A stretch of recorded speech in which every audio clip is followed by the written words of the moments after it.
બાદ સર, ગુજરાત માટે મહત્વપૂર્ણ છે યુસીસી અને આપ સભ્ય છો, શું કહેશો આ માટે? ગુજરાત સરકારે યુસીસી એટલે કે યુનિફોર્મ સિવિલ કોડ માટે સુપ્રીમ કોર્ટના નિવૃત્ત ન્યાયાધીશ રંજનબેન દેસાઈની અધ્યક્ષતામાં 5 સભ્યોની એક કમિટીની રચના કરી છે. મેરેજ, ડાયવોર્સ, મેન્ટેનન્સ, એડોપ્શન અને વારસાઈ જેવી બાબતોમાં જુદા જુદા 6 પર્સનલ કાયદાઓ લાગુ પડે છે. આ કાયદાઓમાં ખાસ કરીને મહિલાઓને અન્યાય થતો હોય તેવી લાગણી સૌની છે. સુપ્રીમ કોર્ટે આ અગાઉ શાહબાનુ વગેરેના કેસમાં સરકારને સૂચન કર્યું હતું કે આ પ્રકારના કેસોમાં જે વિસંગતતાઓ છે એને ખૂબ ઝડપથી દૂર કરીને એક કોમન એક્ટ, એક કોમન કાયદો બનાવવો જોઈએ.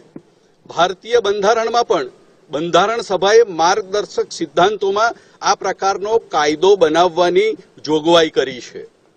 આ દિશામાં આપણે સૌ જાણીએ છીએ તેમ ઉત્તરાખંડ સરકારે યુસીસી લાગુ કર્યો છે.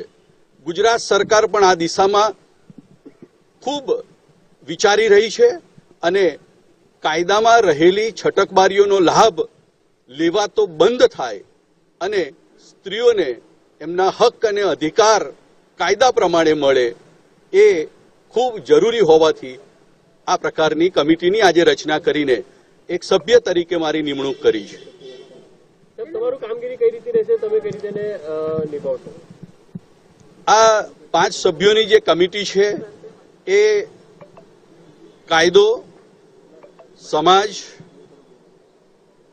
સ્ત્રીઓ આ બધાના અભિપ્રાયો લઈને 1.5 મહિનામાં પોતાનો રિપોર્ટ સરકારને સોંપે એ પ્રકારની વ્યવસ્થા અને આયોજન કરવામાં આવ્યું છે. ખાસ કરીને હું શિક્ષણ સાથે સંકળાયેલો છું. યુવાન દીકરાઓને ભણાવ્યા છે 30-40 વર્ષ સુધી, એટલે શિક્ષણનો અનુભવ, પણ એની સાથે સાથે સમાજ સાથેનો મારો નાતો, મારી નિસ્બત, સમાજના લોકોનો મારા પરનો અપાર સ્નેહ, આ પ્રકારના કારણોને લીધે આ કમિટીમાં મારી નિમણૂક કરવામાં આવી છે.